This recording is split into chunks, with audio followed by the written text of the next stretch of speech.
muito bem. Olha só, esse ponto aqui precisa ser muito bem sedimentado, porque é o seguinte, nós estamos diante da possibilidade de um acordo entre Hugo Mota, Davi Alcolumbre e Lula. Esse almoço pode ter selado, como eu disse, não uma paz entre os poderes, até porque a paz entre os poderes, ela advém do conflito. A harmonia que se fala tanto, né? A harmonia entre os poderes, ela se dá da luta, se dá a partir do confronto. Então, se esse almoço selou uma paz institucional, muito que bem, mas a desconfiança de que o Mota e o Alcolumbre possam estar servindo como cabos eleitorais para o Lula é grave e precisamos todos ficar muito de olho para que isso não esteja acontecendo. Meus caros, o Pingo está no ar. Eu desejo boa noite a todos que nos ouvem na cadeia de rádios da PAN, TV aberta, fechada, todas as plataformas da Jovem Pan. E aqui no estúdio estamos de volta. Bem-vindo de volta, obrigado, querido Marcília. Bruno Musa. Obrigado, Marcília. Obrigado, Mota. É um prazer estar aqui de volta. Maravilha. E Roberto Mota, lá do Rio, trazendo ventos cariocas para o programa. Boa noite, Mota. Boa noite, meus amigos, Marcília, Bruno, boa noite, nossa querida audiência. Pois é, e eu fico aqui com esse receio, né? A gente está diante de um país, né? O próprio Mota já declarou voto no Lula, a gente teve esse almoço, não foi o primeiro nem almoço nem jantar entre eles, e nós estamos com uma pergunta, um receio legítimo nas mãos, que é o seguinte: e aí, Mota e Alcolumbre estão fazendo campanha para o Lula ou eles estão fazendo uma reconciliação para o bem do país? Vou jogar essa pergunta, Mota, aqui no teu colo. Me diga. Bom, primeiro, você tem que explicar que o Mota que declarou voto do PT não é esse Mota. Não. Marcília, as pessoas fazem cortes do vídeo e publicam nas redes, depois vão me cobrar isso. Você nunca almoçou com o Lula, aliás, diga-se de passagem. Não. E olha, se o PT promoveu um almoço no Palácio da Alvorada, com a participação dos presidentes da Câmara e do Senado, com certeza os pratos principais servidos nesse almoço foram a liberdade e o dinheiro do cidadão. Porque parece que foi decidido nesse almoço, né, que alguns projetos vão ser votados no Congresso, porque o nosso Congresso, veja só, ele funciona assim: se o presidente da Câmara ou o presidente do Senado não quiserem, nada é votado. Pronto. E curioso que uma das medidas que parece que acordaram que vai ser votada é a retirada da taxa das blusinhas, que foi criada pelo próprio governo atual em 2024, contra os nossos protestos. Nós avisamos aqui da loucura que era isso, eles criaram. Essa taxa é a personificação daquela história do bode na sala. O governo coloca o bode na sua sala, você reclama, aí o governo retira o bode que ele próprio colocou e vai querer receber o seu voto por isso. E aquela história dessa taxa das blusinhas, né? Se é para retirar, por que colocou? Eu acho que essa é a pergunta. Lembro de uma música, acho que do Vinícius de Moraes, que ele falava: se é para desfazer, por que é que fez? Ele falava sobre os dias ou passar do tempo. Se é para desfazer, por que é que fez? Não é, Musa? Bom, essa foto, ela realmente me causou até um certo embrulho ali no estômago quando eu vi hoje pela manhã, principalmente a foto que foi usada para veiculação nos principais meios. Então, primeiro, obrigado a todos que perguntaram, me mandaram mensagem, estou vendo aqui no chat, obrigado, prazer estar com todo mundo de volta. Bom, como você falou, né, Marcília, o Mota declarou, não o nosso Mota, claro, declarou voto no Lula. A gente tem o Alcolumbre, que estava presente naquele fatídico jantar que nós falamos aqui alguns dias atrás. Tudo isso em volta do próprio Lula, então, que também estava presente ali nesse jantar. Então, quando a gente fala desses tais melhores amigos, Me parece até ingênuo alguém acreditar que tem uma luta em prol do Brasil, como você repassou a primeira pergunta ao nosso Mota nesse caso. A tal da harmonia entre os poderes, na verdade, no Brasil, ela sempre me assustou, porque nós temos um dinamismo aqui, uma dinâmica perversa no Brasil que funciona há muitas décadas. É uma dinâmica onde, basicamente, as narrativas falaciosas através de um crescimento de gasto público para transferir dinheiro para a população, crises internacionais que nos afetam muito mais do que os nossos próprios pares. É um mecanismo onde o sistema político roda para ser bom para eles e desfavorecer a população brasileira. E nós, cada vez mais, somos obrigados a financiar tudo isso. Então, essa harmonia entre os poderes, eu acho que quando ela existe, essa união, esse sorriso na foto dos três dando a mão, para mim, significa que nós vamos ter que pagar por tudo aquilo. E já começou. O próprio Mota falou. Agora, o nosso mencionou algumas pautas que estão sendo votadas depois dessa paz selada entre eles. Por exemplo, o 6x1. Que isso é catastrófico como está sendo desenhado para a própria economia. Ou a taxa da blusinha, que eles apoiaram, mas agora estão falando em vamos revogar. Ninguém nunca apoiou esse tipo de coisa. Você tem vídeos declarados pelo próprio governo que apoiou a taxa da blusinha quando precisava e continua precisando arrecadar. Mas agora, até próximo da eleição, tudo vale. Inclusive hoje que a gente vai mencionar sobre a eventual queda do IPI, né? Então essa é a dinâmica do Brasil através dessa foto veiculada. De novo, fica bom para eles e fica perverso para a população brasileira em uma situação econômica que mencionaremos mais adiante, onde o Brasil está quase pedindo arrego. Eu queria pegar esse gancho da PEC do 6x1, porque isso foi tão discutido, etc., a partir da Erika Hilton, fez-se um burburinho no Brasil, mas essa ideia do 6x1, ela existe desde 2019. Tem uma PEC de 2019, dezembro de 2019, que, salvo engano, foi do deputado Reginaldo Lopes. Então, isso já vem de trás. Nós estamos nessa discussão da PEC 6x1 há 7 anos. É o mesmo tempo do inquérito das fake news. Imagina só, se você acha que o inquérito das fake news dura uma eternidade, é uma noite longa que se assoma sobre o Brasil, bom, a PEC do 6x1 está sendo discutida desde a mesma época. Desde 2019, 7 anos de discussão, mas aí agora, no andar da campanha, no início dos trabalhos eleitorais, agora virou urgente, agora é um negócio essencial, agora não podemos mais esperar. Pudemos esperar durante 7 anos essa discussão sobre a escala 6x1, agora não pode mais. Quer dizer, me parece claro, tanto a PEC, tanto essa questão da taxa da blusinha, quanto a da segurança pública, que é um assunto, todos nós falamos aqui reiteradamente, que domina o debate público, vai dominar o debate público. Segurança pública é o assunto da vez para todos os candidatos, menos para o Lula, porque, enfim, a gente já viu, né, o que ele fez durante esse tempo todo em relação à segurança pública. Então, ele pode dizer o que ele quiser que não cola. Nós temos um exemplo prático em relação ao que foi feito no Brasil durante o governo. Mas o ponto, meus caros, é que esses dois temas são de aderência popular, de apelo popular. Tanto a blusinha quanto a PEC da segurança e agora a 6x1. Justamente esses três estavam engatilhados e agora vão adiante. Qual é a relevância, Mota? O Mota nosso, né? Eu vou perguntar para os dois. Eu queria perguntar para os dois. Os dois Motas, vale a pergunta para ambos. Eu sei que só o nosso responderá, mas a pergunta é qual a relevância desses três projetos seguirem adiante agora? Nesse momento, será que não tem nada mais importante para ir adiante? Será que o Alcolumbre não tem mais nada na gaveta mágica dele? Será que não tem ali 40 e tantos impeachments de ministro do STF amontoados na gaveta do Alcolumbre para ele ficar pensando em taxa de blusinha, segurança pública? Um projeto, aliás, de segurança pública questionável em vários aspectos. Mota, o nosso, pode muito bem explicar isso melhor.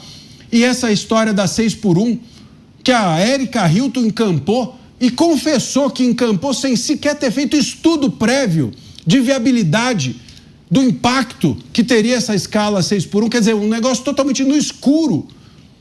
Será que não tinha nada mais relevante para se tocar adiante no Brasil nesse momento do que esses três projetos? Mota, o nosso, E o outro também. Se quiser nos ligar aqui, o outro, o Hugo, liga e nos explique. Aliás, era dever dele nos ligar e explicar, porque é isso que fazem agentes públicos.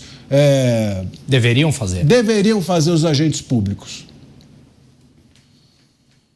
Existe um abismo entre o que o Estado brasileiro quer fazer e o que o povo precisa. Esse é um abismo que aumenta a cada dia.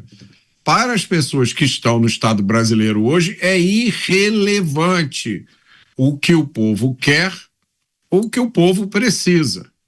Em períodos de proximidade eleitoral, os políticos fazem esse teatrinho, né? Com a ajuda dos seus marqueteiros, eles fazem lá discussões para ver que temas têm maior probabilidade de atrair a atenção do público. No Brasil, a gente tem que dar graças a Deus quando o governo não atrapalha. Quando ele faz coisas que são inúteis, é menos ruim do que quando ele faz coisas que atrapalham, como, por exemplo, a reforma tributária, né? Então, várias coisas que as pessoas que estão no comando do governo e do Estado fazem são para atrapalhar a nossa vida, para tirar o nosso dinheiro e para tirar a nossa liberdade. Quando eles fazem simplesmente coisas inúteis, a gente até dá um respiro de alívio, né? Caramba, pelo menos isso é inútil, não vai me prejudicar. Agora, existe aí um mistério, Marcília, que eu estou tentando resolver em relação à PEC da Segurança Pública. Porque a PEC da Segurança Pública, que foi enviada pelo governo ao Congresso, quando ela foi enviada, ela deveria ter o nome de PEC da Insegurança Pública, de tão ruim que ela era. Mas ela foi extensamente modificada pelo Congresso, sob a liderança do deputado Mendonça Filho, fez um trabalho belíssimo. Então essa PEC hoje é boa. Portanto, eu não estou entendendo qual é a pressa do governo de aprovar a PEC da Segurança Pública. Das duas, uma, né? Ou tem alguma pegadinha aí que a gente não está sabendo, o governo tem alguma coisa planejada para reverter as mudanças da PEC, ou o governo admitiu que não vai mais conseguir emplacar o que ele queria, mas quer pelo menos levar o crédito pela PEC da Segurança Pública. Eu estou tentando descobrir qual dessas duas hipóteses é verdadeira. E Mota, a gente precisa resolver esse negócio, não dá para chamar, vamos falar Mota ou Hugo Mota? Hugo. Quando a gente falar Hugo, é o de lá, da Câmara. Quando a gente falar Mota, é o nosso, só Mota é o nosso. Hugo, quando a gente chamar o Hugo, aí é o de lá. Quando a gente chamar o Mota, é o nosso. E Mota, eu vou te dizer uma coisa, você estava falando sobre, enfim, esse converscote entre eles, ou esses projetos todos. Vale aqui a gente lembrar que o Hugo Mota, inclusive, já declarou apoio ao Lula. Ele declarou voto. E tudo bem, ele pode declarar voto, ele só não pode usar a sua cadeira, porque a cadeira dele é nossa, não é dele. O voto é dele. A cadeira é nossa, ou deveria, como disse o Musa, né? Sempre a gente tem que fazer esse adendo. Deveria ser nossa, mas assim, do ponto de vista, no conceito, não na prática, a cadeira do Mota é nossa. Então, com a cadeira ele não pode declarar voto, ele pode declarar com CPF. Com CPF, é isso, com CPF. Só que ele declarou com CPF e o Alcolumbre também já demonstrou, Musa, diversas vezes interesse na vitória do Lula. Porque o Alcolumbre agora teve esse almoço, mas ele já teve um outro jantarzinho na casa do Moraes, no dia 4 de agosto, que nós aqui no Pingos não nos esquecemos desse jantarzinho feito. O que será que eles comeram? Eu fico pensando, será quem fez o jantar para eles? De qualquer forma, o fato é que nesse jantar, a imprensa, os bastidores da imprensa deram conta de que eles ali estavam basicamente, eu vou usar a palavra tramando, mas pensem a palavra que vocês quiserem, estavam ali acordando, estavam ali idealizando, conjecturando a possibilidade de que os três fossem reeleitos. O Alcolumbre queria o apoio de Lula e Moraes para se reeleger presidente do Senado. O Moraes vai ser presidente do STF no ano que vem. Ele entra presidente, então ele tem esse poder, já está dado para ele. E o Lula quer ser reeleito. Com Lula reeleito, os dois mantém-se o consórcio estatal. Com Alcolumbre reeleito, ele blinda impeachment de ministro e assim por diante. Quer dizer, o Alcolumbre já mostrou claramente que também apoia o Lula. Nós temos as duas casas aqui fazendo coro para que querem o Lula reeleito. Para o Executivo. Todos juntos ali de mão dada. Veja, esse ano eles liberaram já, o governo Lula liberou 145 bilhões de reais para dinheiro na economia. Populismo, puro populismo. Dos 145 bilhões, 128 bilhões foram por fora do orçamento. As tais das pedaladas fiscais que já responsabilizaram uma ex-presidente no Brasil. O que eu quero dizer com isso, Marcílio? Eu quero dizer que 145 bilhões de pautas populistas, que em muitas dependem ali da aprovação das outras casas, fica muito óbvio que eles estão atuando para um quarto mandato, eventual mandato do governo Lula, porque ele será muito mais irresponsável, como tem sido desde que ele entrou no governo lá no começo dos anos 2000, irresponsável com as contas públicas. Ao passo que todo e qualquer outro candidato da oposição tem falado sobre a necessidade urgente de corte de gastos. Se você se beneficia desses cortes de gastos, me fale, quem você apoiaria? O que vai te colocar mais emendas e mais dinheiro na tua mão? Ou você colocaria aqueles que falam que vai cortar os seus gastos? Agora, Musa, esse acordo, vamos chamar aqui de acordo, né, entre eles, Alcolumbre, Mota, Hugo, Mota é o nosso, Hugo, Alcolumbre e o Lula, né, é um acordo que eles não combinaram com o Senado mesmo. O Senado não teve essa combinação, a Câmara não teve essa combinação, os parlamentares, eles não são uma coisa só em relação ao Alcolumbre. Eu acho que a gente ainda tem parlamentar pensando com a cabeça própria dentro desse país. Sim, são 513, né? Hã? São 513, né? 513. Então, 81 senadores. Então, supostamente, não dá para você coletivizar todo mundo no mesmo pensamento. Pois é. Agora, assim, tudo bem. Eles têm as propostas deles barradas pelo Alcolumbre e pelo Mota, pelo Hugo Mota. Essas propostas não vão adiante porque eles servem como uma represa. E essa represa que o Alcolumbre e o Hugo Mota são, é uma represa amando, vamos dizer a verdade, amando do regime, ou seja, do Executivo mais STF. Agora, os parlamentares ainda podem falar, os parlamentares ainda existem nas suas redes sociais, os parlamentares ainda têm a chance de ir para o púlpito e denunciar, assim como nós, por exemplo, estamos aqui desconfiando e cogitando, e ao cogitar nos ficamos indignados. Creio que os parlamentares deverão, hoje, amanhã, depois, pelo menos fazer barulho. A gente vai... eles não vão, pelo menos, cair atirando, eles vão deixar que Alcolumbre e Hugo Mota se juntem com o Lula para encampar essas pautas e tá tudo certo, e tá tudo bem, e ninguém vai resistir, porque eu acho que agora, Mota, o nosso Mota, a questão é que os parlamentares que não resistirem a esse acordão entre executivo e legislativo, parece que estão anuindo, parece que estão aprovando, que estão referendando o Lula 4, que tem tudo para ser um Dilma 2. Como eu vi outro dia um artigo escrito, o Lula 4 tem tudo para ser o Dilma 2. A gente sabe o que aconteceu no Dilma 2, o desastre que foi, né? E a toada do governo atual pode significar que teremos pela frente isso daí. E aí os parlamentares de oposição vão deixar isso acontecer, vão ficar quietinhos, bovinamente, vão permitir que o país ganhe esse acordão contra nós, meu querido Roberto Mota? Olha, se for Dilma 2, tá bom, porque foi no Dilma 2 que teve o impeachment, né? O problema é se for Ortega 1. Aí nós temos um problema, né? Ou se for Hugo Chávez 1, aí nós temos um problema. Dilma 2, você até levantou a esperança de muita gente agora, Marcília. Quanto à questão dos parlamentares... Lembra, eu sou a parte otimista aqui do programa, Mota. É verdade, verdade. Quanto aos parlamentares, eu acho que não tem dúvida nenhuma que isso está acontecendo, porque a passividade dos parlamentares não está limitada a esse assunto, né?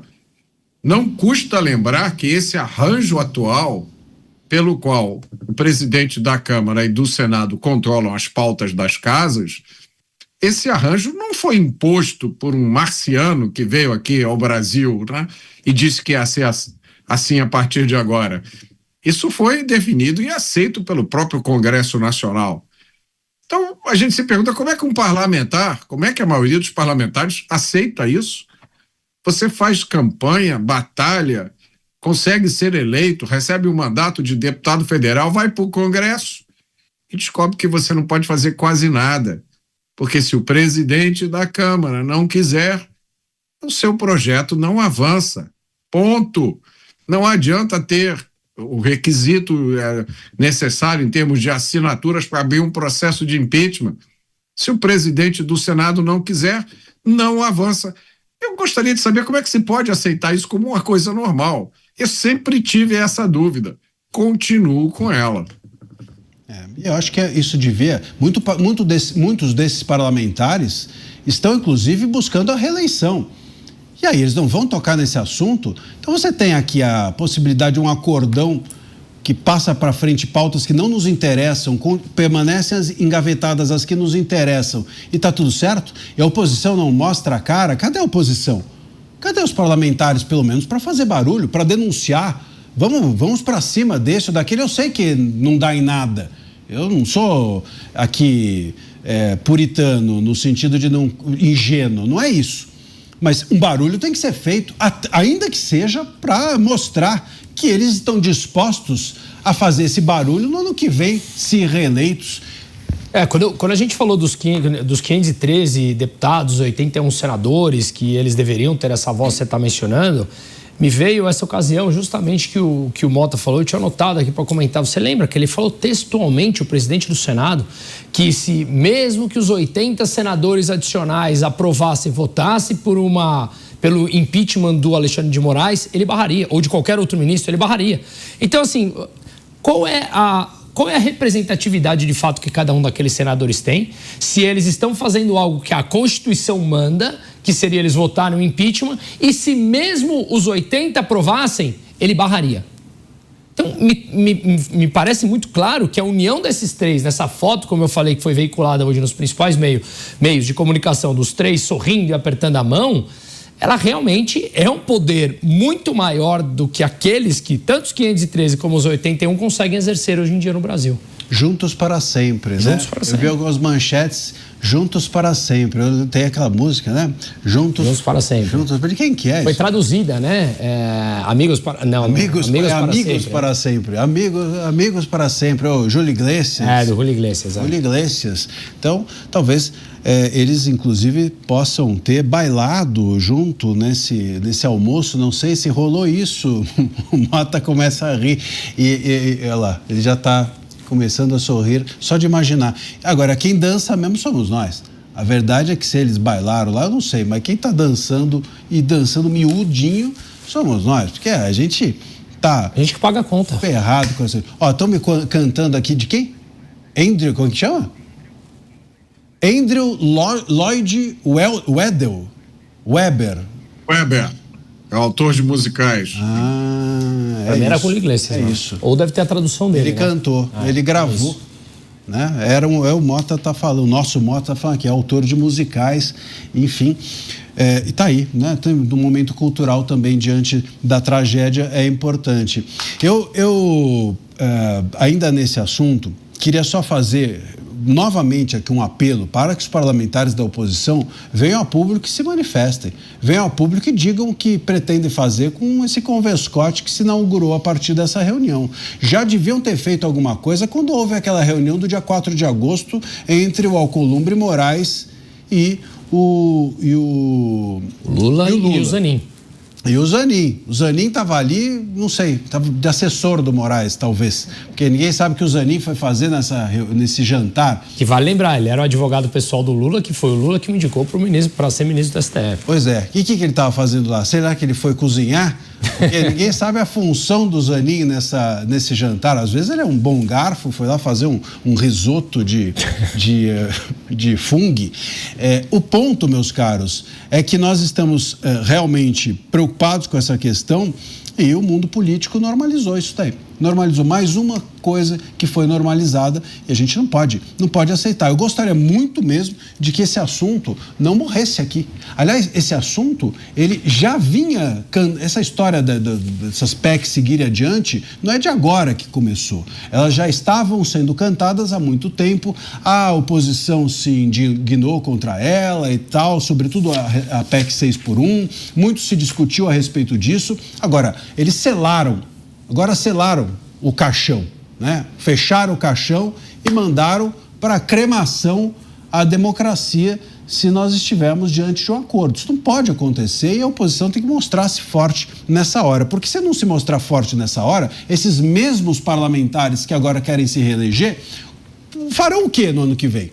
Porque a gente está reelegendo parlamentares, sobretudo de oposição, para que eles confrontem-se com o poder instituído. Se eles já não fizerem agora, o que adianta, então, ano que vem, eles fazerem? Quer dizer, quando talvez a política nem mais exista a depender de quem estiver no poder.